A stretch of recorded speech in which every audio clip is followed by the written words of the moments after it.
കാളപ്പറ്റെന്ന് കേട്ടാൽ ഉടൻ കയറെടുക്കുന്ന ചില ഇന്ത്യക്കാരെ കുറിച്ചാണ്. നമുക്കറിയാം, ഇറാന്റെ കപ്പലിന് കൊച്ചിയിൽ നങ്കൂരമിടാൻ അവസരം ഇന്ത്യ കൊടുത്തപ്പോൾ അവിടെ ചെന്ന് പ്രശ്നമുണ്ടാക്കിയ ചില മാധ്യമ പ്രവർത്തകർ, അതുപോലെയുള്ള ഇന്ത്യക്കാർ അങ്ങ് UAE-യിലുമുണ്ട്. തെറ്റായ വിവരങ്ങൾ പ്രചരിപ്പിച്ചു, സൈനിക ആക്രമണങ്ങളെ പുകഴ്ത്തി. ഈ കാരണങ്ങൾ കൊണ്ട് UAE-യിൽ 25 പേർ അറസ്റ്റിലായി. ഈ അറസ്റ്റിലായവരിൽ ഇന്ത്യക്കാരുമുണ്ട്. രാജ്യത്തിന്റെ പ്രതിരോധ പ്രവർത്തനങ്ങളെ ദോഷകരമായി ബാധിക്കുന്നതും പൊതുജനങ്ങൾക്കിടയിൽ പരിഭ്രാന്തി പടർത്തുന്നതുമായ രീതിയിൽ തെറ്റായ വിവരങ്ങൾ ഓൺലൈൻ വഴി പ്രചരിപ്പിച്ചു. വിവിധ രാജ്യക്കാരായ 25 പേരെയാണ് UAE-യിൽ അറസ്റ്റ് ചെയ്തത്. അറസ്റ്റിലായവരിൽ ഇന്ത്യക്കാരും ഉണ്ട് എന്നാണ് സൂചന.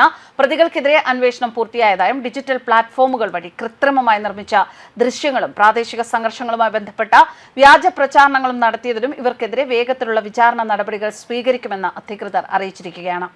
ഓൺലൈൻ പ്ലാറ്റ്ഫോമുകളിൽ വ്യാജവും കൃത്രിമവുമായ ഉള്ളടക്കങ്ങൾ പ്രചരിക്കുന്നത് തടയാൻ അധികൃതർ നടത്തിയ വിപുലമായ നിരീക്ഷണത്തിന് പിന്നാലെ UAE attorney general doctor Hamad Saif Al Shamsi പ്രതികളെ അറസ്റ്റ് ചെയ്യാൻ ഉത്തരവിടുകയായിരുന്നു.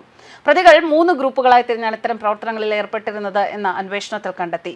ഒന്നാമത്തെ സംഘം UAE-യുടെ വ്യോമപരിധിയിൽ മിസൈൽ ആക്രമണങ്ങൾ തടയുന്നതിന്റെയും അതിന്റെ ആഘാതത്തിന്റെയും ദൃശ്യങ്ങൾ പ്രചരിപ്പിക്കുകയായിരുന്നു. ഇത്തരം സംഭവങ്ങൾ കാണാൻ ആളുകൾ തടിച്ചുകൂടുന്ന ദൃശ്യങ്ങളിൽ സൈനിക ആക്രമണം നടക്കുന്നുണ്ട് എന്ന് തോന്നിപ്പിക്കുന്ന തരത്തിലുള്ള കമന്ററികളും ശബ്ദങ്ങളും ഇവർ ചേർത്തു.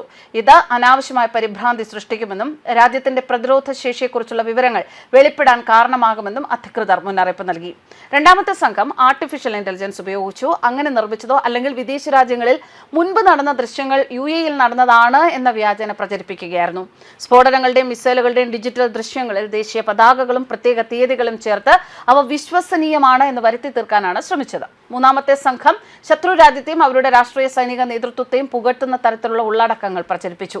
ഉള്ളടക്കങ്ങൾ ശത്രു രാജ്യത്തിന്റെ സൈനിക നടപടികളെ നേട്ടങ്ങളായി ചിത്രീകരിക്കുകയും UAE-യുടെ ദേശീയ താൽപര്യങ്ങൾക്ക് വിരുദ്ധമായ പ്രചരണങ്ങൾ നടത്തുകയും ചെയ്തതായും കണ്ടെത്തി. പബ്ലിക് പ്രോസിക്യൂഷൻ ഈ കുറ്റങ്ങളിൽ അന്വേഷണം ആരംഭിക്കുകയും പ്രതികളെ കരുതൽ തടങ്കലിൽ വയ്ക്കാൻ ഉത്തരവിടുകയും ചെയ്തു. കുറ്റകൃത്യത്തിന്റെ ഗൗരവം കണക്കിലെടുത്ത് ഇവരെ അതിവേഗ വിചാരണയ്ക്കായി കൈമാറി. ഇത്തരം പ്രവൃത്തികൾ നിയമത്തിന്റെ ഗുരുതരമായ ലംഘനമാണ് എന്ന് രാജ്യം വ്യക്തമാക്കുകയാണ്. രാജ്യത്തിന്റെ സുരക്ഷയും പ്രതിരോധശേഷിയും ബാധിക്കുന്ന തരത്തിൽ സൈബർ ഇടങ്ങൾ ഉപയോഗിക്കുന്നത് ക്രിമിനൽ കുറ്റമാണെന്നും വസ്തുതകൾ വളച്ചൊടിക്കാനുള്ള നീക്കങ്ങൾക്കെതിരെ കർശന നിയമ നടപടികൾ സ്വീകരിക്കുമെന്നും അധികൃതർ പറയുന്നു. എന്തായാലും എവിടെയും ഇത്തരത്തിലുള്ള വാർത്തകൾ കേൾക്കുമ്പോൾ ആ വാർത്തകളിൽ ആവേശം മൂത്ത് ചെല്ലുന്ന ഒരു രീതി മനുഷ്യർക്ക് എല്ലാവർക്കും ഉണ്ട്. അതിന് ഇന്ത്യക്കാരെന്നോ അല്ലെങ്കിൽ റഷ്യക്കാരെന്നോ അങ്ങനെ ഒരു രാജ്യത്തിൻ്റെത് മാത്രമേ ഒതുക്കാനാവില്ല. അത് എന്തായാലും ഇന്ത്യക്കാർക്ക് കുറച്ചധികം കൂടുതലാണ് എന്ന് വേണം മനസ്സിലാക്കാൻ. കാരണം ഇത്തരത്തിലുള്ള ഒരു പ്രചരണം നടക്കുന്നിടത്തെല്ലാം ഇന്ത്യക്കാർ ഉണ്ട് എന്നതാണ് വസ്തുത.